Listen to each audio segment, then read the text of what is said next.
Jared Polin, FroKnowsPhoto.com, and I want to give you a brief understanding of what makes up the exposure triangle. So there are three things that make up your exposure triangle when it comes to photography. It's shutter speed, aperture, and ISO. Those three things that form this triangle called the exposure triangle are the fundamental building blocks of photography. Not just today, but at the very beginning of photography, these were the original building blocks. And even moving into the future, the exposure triangle is not going to change. So understanding how the exposure triangle works is going to set you apart from everybody else who is stuck in the auto modes.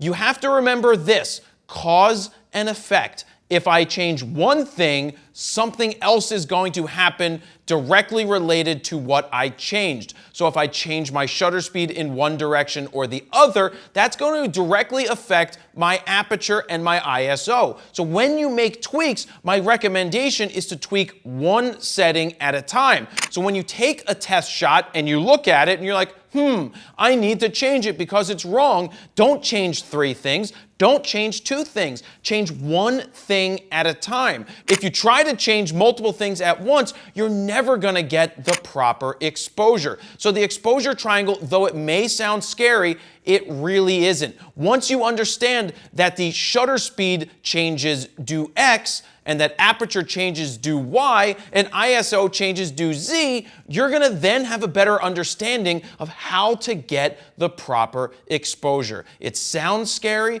but it's not. Once you learn it and you understand the fundamentals and basics of the exposure triangle, you're never gonna forget it, and it's always gonna be there when you go out to capture images. So I hope that helped you out, but if you're looking for a more in-depth look at how you can get out of auto and understand the exposure triangle quickly, check out the Froknows Photo Guide to Getting Out of Auto. It's a 3-hour guide that I created that is going to go into much more depth than I just did right here, that's going to finally get you to understand the exposure triangle and everything else you need to know to take control of your picture taking. Go to FroKnowsPhoto.com/guide to get a free preview right now. That's it.